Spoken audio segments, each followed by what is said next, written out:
Dingo যে হত্যাকাণ্ড হয়েছিল এই ঘটনাটা বিষয়ে কার কার মনে আছে? যেহেতু 2 মাস টান দিতেছে ঘটনাটা, তো আজ যা আমার দমদমে যাওয়ার প্রোগ্রাম আছিল, তো দমদমে গেলাম গাড়ি দিয়া। তো যাওয়ার সাথে সাথে চক্ষু আমার এই গড়টা বাইসে ওঠে।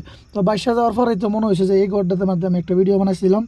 তো মানে ঘটনাটা 2 মাস 3 মাসে টান দিতেছে, তো যেহেতু যাওয়া হয় না, আজ যা হঠাৎ আমি সেই জায়গায় গেছিলাম, গিয়া দিই গড়টা একদম খালি, একদমই একটা খালি নিবিড় পড়েছে, কোনো মানুষ বসবাস করে না ঘরের ভিতরে, গেট সেট সব তালা মারা।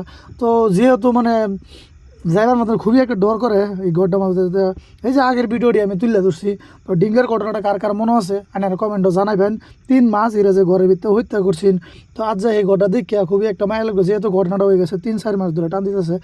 তো সাথে সাথে আমার ঘরটা আছে চোখে পড়লো, তো এই জন্য একটা ভিডিও বানাইলাম যে ডিঙ্গের ঘটনার বিষয়ে সবই ভুল গেছুন, কিন্তু ঘটনাটা তো বহুত মানে মারমার্থিক ঘটনা একটা হয়েছিল।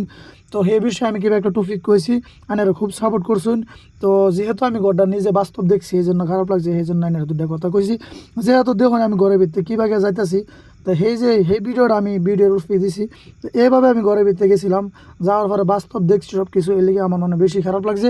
তাই না করে আমি যে বিস্তারিত সব কিছু কইছি, ডিঙ্গের ঘটনাটা কীভাবে কী হয়েছে না কইছি আমি। তো যে কইছি খুবই একটা মানে দুঃখজনক ঘটনা, তার গুরুস্থানটা আমি দেখাইছি। তো আশা করি ভিডিওটা খুব সাপোর্ট করছেন, আনে ওরে খুব ধন্যবাদ।